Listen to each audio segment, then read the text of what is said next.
Our next speaker is Michael Frodyma, Senior Manager at Novozymes North America. Dr. Frodyma represents Novozymes, the world-leading producer of industrial microorganisms and enzymes. With over 20 years of experience in both academic and commercial positions, Dr. Frodyma is a technical research leader for the Novozymes Ag Bio group based in North America. He received his BSc in Marine Molecular Biology from the Florida Institute of Technology in 1993, and then obtained a PhD in Bacterial Physiology and Biochemistry from the University of Wisconsin-Madison in 1998. He has spent the last 13 years working for Novozymes BioAg. This has also involved managing the Monsanto-Novozymes BioAg Alliance in regards to joint research project between the two companies. As a senior manager within BioAg, his projects are mostly global with dedicated partners in agriculture. These technical projects are at both the discovery and developmental level. His presentation is Microbial Solution as a new tool for sustainable agriculture. Thank you very much. I lived in Saskatoon for many years, and so it's always nice to come home as well for a visit again in the summer. Another benefit that I have of going in the middle of a conference like this is that I'm in the middle. I get to benefit from all the people that have gone before me. Neil Gutterson talked this morning about how DuPont Pioneer has an educational target. It's very nicely already met. Novozymes also has an educational target. It's a little bit different. We want to hit about 1 million people by 2020. But we also want to make sure that our products and the things that are coming out of the BioAg Alliance are hitting about 6 billion people in that same time frame. So I have a lot of education stuff that I normally put in a slide like this. When I come to a conference in this regard, I can start hitting the delete button. I can skip all of that background stuff and get to the interesting parts. So that's what I'm going to do. And I also promised Manish that I would give him some extra time. So I'm going to make this short and sweet. Novozymes' purpose is succinctly stated. Together we find biological answers for better lives in a growing world. Let's think tomorrow. The interesting piece for us is that biological answers, the middle section there. Novozymes, if you're familiar with that company, it's the world's leading manufacturer of industrial enzymes. And they've spent a lot of time since the 50s developing enzymes. Most of you did your laundry at some point and used enzymes that Novozymes created. But in about 2000, they started saying, well, we need to diverge a little bit away from our core enzymes business and start thinking about where else can we spend time. And they thought the use of microorganisms might be a really nice place. Novozymes is an expert in microbial fermentation. They grow up a big vat of microorganisms and throw out the biomass and keep the enzymes. And they thought, why don't we put a business together that does the exact opposite? We'll throw out the supernatant and we'll keep the biomass and use it. And that's been the core of our business as we built it since about 2000. So, what I'm going to talk about today is the Monsanto BioAg Alliance. It's about 3 years old right now. When you look at the strategy of Novozymes, and I'm really going to focus mostly on Novozymes because that's where I work, but I will talk a lot about Monsanto during the 20-25 minutes that I have this morning. Novozymes' core R&D efforts, our core business efforts focus in partnering. Our partnerships are what make us successful. The core of Novozymes' business partnerships in the enzymes business, detergents, with Procter & Gamble, with Unilever. Those are massively successful because we are one-on-one partners with those folks. Same thing here in this project. What we're working on with Monsanto, they are our core partners. We rally for change. We're going to make sure that we're working with our partner Monsanto to develop the technologies that are going to feed this world because it's definitely necessary. I'm not going to focus too much on the rest of this. We're obviously highly innovative, and we want to think about those innovations. It's not going to be the same things that everyone's thinking about and have done in the past that are going to be able to reach that number that we have to feed so that when Terry's talking about the 1 in 9 that goes to bed hungry, that person doesn't go to bed hungry any longer. Focus on those opportunities and grow people. Okay, so getting to the core of what I want to talk about during this presentation, sustainable solutions in agriculture. The partnership that we put together with Monsanto is to develop the technologies, microbial technologies, that are going to help us to increase yields for farmers in the future. We started in about 2014. The Alliance initiated in December of 2013, and we sent that first series of field trials that year. We're now starting our third year. We're finding organisms for our fourth year, and I'll spend a little bit more time talking about the field program, a little bit of time talking about what this alliance actually does in the latter part of this talk. But basically what we're doing is looking for new microorganisms that help sustainable agriculture, help in biocontrol, help in biofertility. If you look at some of the initial results coming out of this alliance, if you take our top strain, our top performing organism, and you applied it to the entirety of the corn production in the United States, you would increase the amount of corn produced by about 9 million tons. And which is about the same amount of corn that's produced by the entire state of Michigan. I know it's kind of funny, it's like, Michigan, corn producer. It actually produces a decent amount of corn. 9 million extra tons is not an insignificant amount of number. And that's just one interesting strain that came out of these initial trials. The talks that we've talked about this morning, that we've heard, I'm going to go in a little bit of a different focus and really kind of center in on those ag microbials.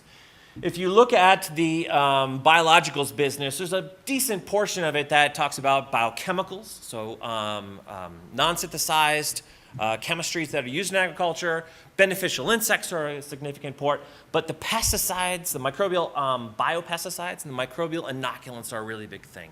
Well, obviously, we heard about that yesterday. We'll hear about it again today. And it's a booming business. That number in that 2014 estimate there of 2.9 billion, I can't keep up with this presentation and that number.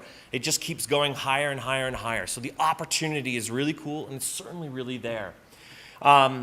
Someone else made a joke this morning, and I can't remember who, but if you go out into the I states and you look out there, they're producing corn, and there's another plot down the street, and it's also producing corn, and the other guy's producing corn, and maybe the other guy's producing soybeans. So corn is certainly a focus for us. We're going to spend a lot of time looking at the types of inoculants we can use in corn, but we're also focusing on a lot of other interesting crops. Cotton, canola, obviously of interest here in Saskatchewan. Soybean is a huge focus, but also that fruit and vegetable market as well. We want to tap into all these different types of technologies. Okay, so how do we do that? Well, we obviously need to look at the biodiversity that we have. I have another slide I'll talk about in a little bit about that biodiversity, but Novozymes has spent a lot of time isolating very cool and unique microorganisms from around the world, finding new enzymes in those microorganisms. So we have a massive culture collection right off the bat before we even started the alliance, and it's why Monsanto chose us as our partners in this alliance, was to say, we can tap into that diversity collection. Look at organisms that have been isolated in very cool places, all under the Rio Convention, and then say, can we actually use these to benefit broadacre agriculture? So we're trying to do something that we heard again as well this morning. So produce more with less. We have that in so much of the talks that we give. Half as much water, half as much land. How do we make sure that we're producing that using our microorganisms? The opportunity is, as you all may know, pretty large, right? If you look at, and I'll focus on this first line here and spend very little time on the last little bits. Soybean is a little bit unique in that there's many people who use inoculants in soybean. If you go down to Argentina, everyone does. If you go to the States, it's not as popular. Other parts of the world also have a varying level of inoculant use that they do. But in the total, if you think about the global acreage, 55 to 60% of the acres of soybean around the world are actually treated with bacteria. It's pretty impressive. Same thing can be said with some of the pulses and other organisms that we can treat with inoculants in the Rhizobium family, 50% in the alfalfa, 15% in the pulse area. When we get outside of that legume area into the corn, canola, wheat, cotton, rice, drops like a rock. Very little usage. Why? Why doesn't anyone use inoculants? I think if we look at what's in the literature about microbiomes and the phytobiome and the rhizosphere. The knowledge is out there. Everybody understands, yeah, bacteria, fungal organisms, they're really important to a healthy plant, but no one's necessarily doing that in that big level of agriculture. Why? Why isn't anyone doing that? And there's a huge amount of acreage. So the opportunity is there. It's not like we're saying, well, this really weird vegetable in this really small country, we're going to look at that and try and increase the yield there. It's not what we're talking about. We're talking about massive acreages here around the world. The products exist in this area. They don't exist here. And that's why we'll spend a lot of time thinking about how do we find products that we can use, broad acre, high upstream seed treatment, and impact yields. All right, I'll skip the rest of that. Okay, in the end, we talked about it, or we heard about it this morning as well, heard about it yesterday. It's economy. In the end, it all comes down to almost one thing.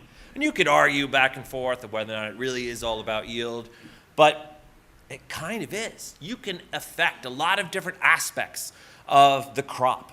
But in the end, if this doesn't go up, how many people are going to care about that?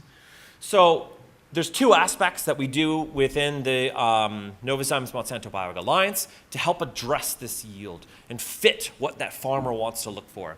That's going to be plant health, mostly in the realm of nitrogen and phosphorus, and it's going to be in the realm of this vague plant growth promotion area.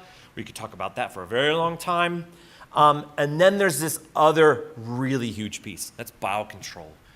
Loss of crops once they're harvested, loss in the field, lost on the way to the store. How do we make sure that we can impact that as well? Disease control, be it a bacterial disease, a fungal disease, a nematode, so much is lost because of that. How can we impact that with the microorganism?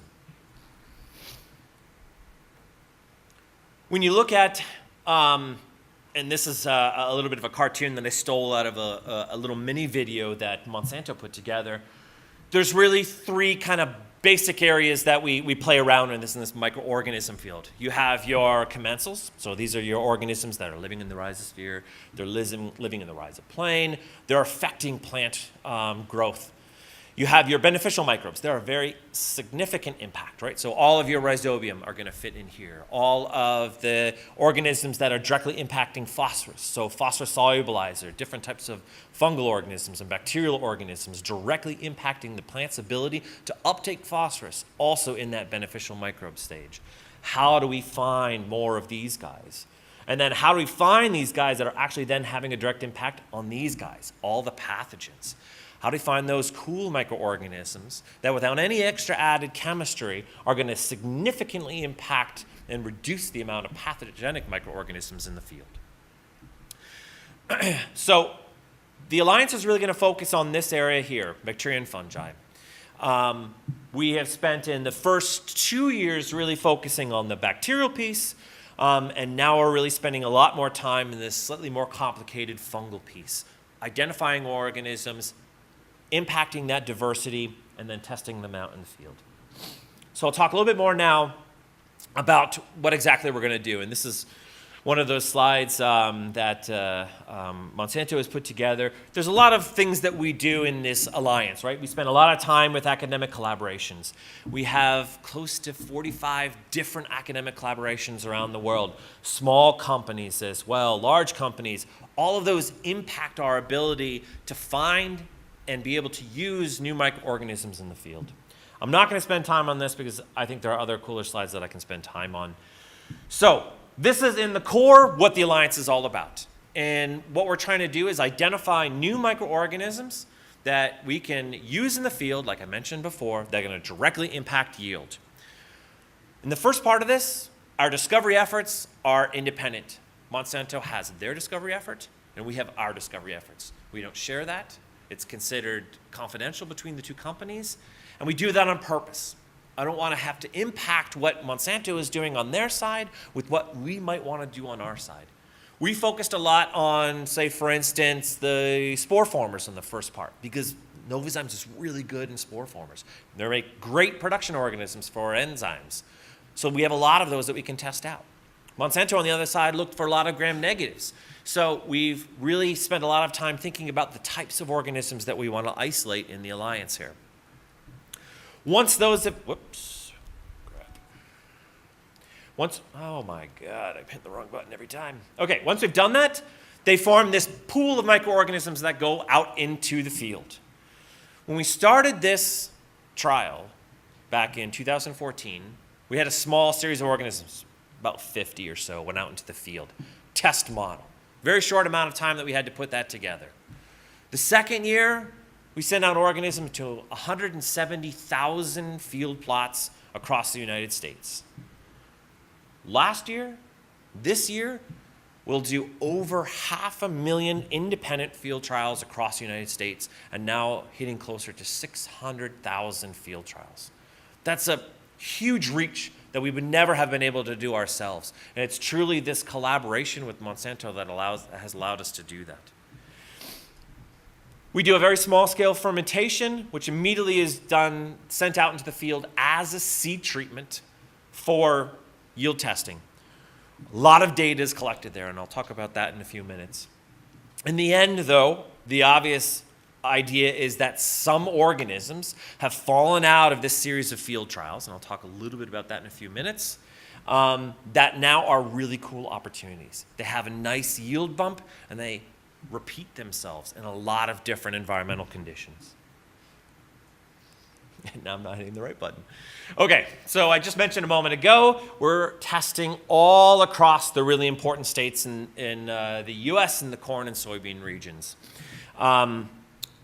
Again, well over 500,000 plots. The process itself is relatively straightforward. The first year was not so much. The second, third, and fourth years have definitely been a lot easier. We've got 2 sets of discovery efforts, some in San Diego, some in the East Coast in Virginia and North Carolina. Discovery efforts that then come together with a unique set of microorganisms which are fermented in North Carolina, sent to Monsanto in St. Louis, applied to thousands of seeds, which are then distributed these field trials all across the really interesting states. And in the end, it's just to test a hypothesis. And that hypothesis basically was the way that it had been done for many, many years and still is done, which isn't necessarily wrong, is that you find a microorganism. You go out, if you're a researcher, you find a microorganism. All right, I've got this cool collection. I've got 100 bugs. So then I started testing them, and I test them in a 96 microtiter plate. I say, these hit, these are positive. So I'll send them to the next step. Then I'll do some Petri plate assays, and then I'll do some growth chamber. Then maybe I'll go into the greenhouse, and then maybe I'll go out into the field. And by the time you've done that, 5, 6 years down the line, repeated that, optimized it, and you go into the field, and it fails. And your top performers no longer do anything in the field. And you've lost out, and now you've started again. You're finding new microorganisms. The idea in the alliance was, forget it. We're going to test and learn nothing about these organisms, save some very specific things around safety. I'll figure out a little bit about its taxonomy. I'll do a safety assessment for regulatory, and then I will test nothing else. And I will send them all out into the field, just trying to cover the most amount of diversity that I can and let the field be my selector. And then what comes out of the field after 3 subsequent years and increasing levels of complexity in those trials will be ones that I already know are going to work because that was the first screen. Okay, so find microorganisms. Thousands and thousands of microbes a year are identified and isolated to a subset of a couple thousand, which are then nominated for the trials. Again, not much that we do. We have an initial taxonomic identification that we do, just so we know the genus and species, so that we can get a basic safety assessment. Then we'll put together a draft genome of all 2,000 of those organisms, so that we can say, all right, if I'm looking at a broader safety sense in terms of pathogenicity islands, in terms of some toxin genes, those things don't necessarily exist in these organisms. They're relatively safe to the extent that we can test it at this level. Once that's done, they go out in the field very quickly. And then say, well, what happened? You'll have some that do nothing. You'll have some that impact negatively, and you'll have some that impact positively. So that level of entry-level examination is done relatively repeated. We'll have a few dozen of those trials in multiple conditions, but not a heavy. With 2,000 organisms on corn and 2,000 organisms on soybean, it's not easy to have that level of repetition that you would want to have a full study. But at least gives me that first pass, and I can say, that's a kind of a cool bug over here. I want to look at this one and pass it forward. Then I do a lot more work on that, do a lot more identification of what it can do a lot more on its mode of action, as I'm then sending it back out into the field to repeat those initial field studies to say, all right, on more elite germplasms, on higher chemistries applied to the seed as well, more areas around the US, does it still work? And if it does, it continues to pass forward. Relatively straightforward, I would say. Okay. One of the really cool things that we do is we collect a massive amount of data, as much data as we can. I play around with drones, and the ability to go out into some of these fields and fly some of the really cool drones that are collecting phenotypic analysis of the trials that we're doing is pretty impressive. So if you look at it, we have our organism. We have the formulation that went into that entry-level trial, and we went out to the field for the field testing. And then we started collecting a lot of data. Collected data about the soil, what the temperature was during the field trials, how much rain happened, looked at the different type of microorganisms that are there already in the microbiome, and start collecting phenotypic data as well. When you add all that together, and you add that over 500,000 plots every single year, the data gets to be chunky. And so that's where big data comes in, the ability to analyze that and say, this is a really cool thing. And I think that's where we're really going to start to see some pretty cool advances coming out as we hit years 4, 5, and 6 and start compiling the massive amounts of data that we're doing to say, hey, that thing that you learned over here, aspect X, go back and then use that as an indicator of your sourcing of strains. So we're starting to do that right now as some of the initial strains are popping out of this level 2. So this is a very small reproductive study. Could be much more complex here. And this now we're looking at elite germplasms, elite chemistries on a huge number of plots and acreage around the states. This is only a few organisms, because at this point we're saying this is pretty close to what we would want to be able to have that information that we would want to sell and produce to a customer. Determine mode of action, determine fermentation ability, determine stability, right?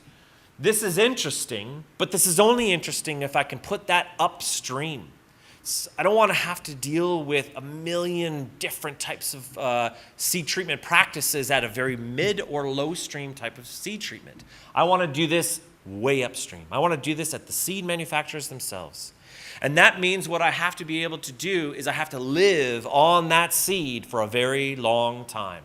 For soybean, it's about a year. But that's still a relatively long time when you think about, say, a gram-negative microorganism dried on the surface of a seed, thrown in with a whole bunch of other chemistries that are designed to kill things, and then slammed in a bag and put in a storehouse.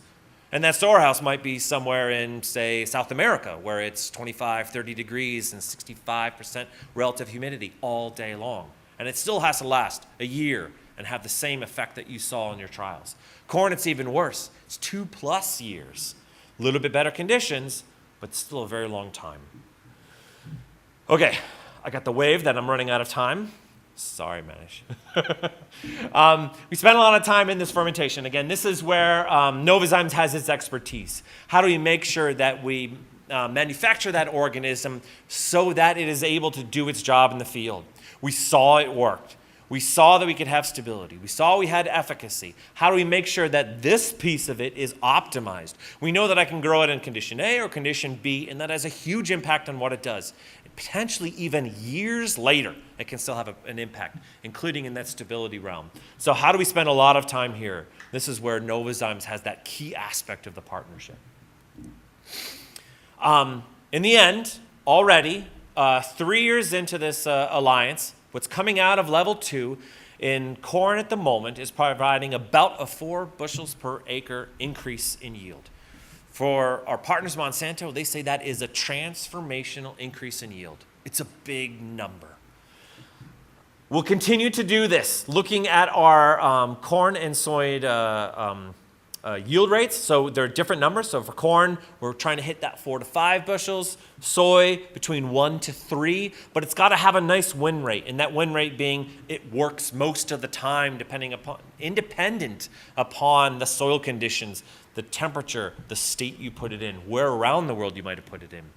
So we're continuing to increase the number of microbes that we test in the field, increasing the diversity of the microbes we test. The amount of data we collect is also increasing. How much more can we learn? What's that little piece of nugget of information that's going to change the types of microbes that I'm going to go for, because I know that that's a really true impactor of my studies.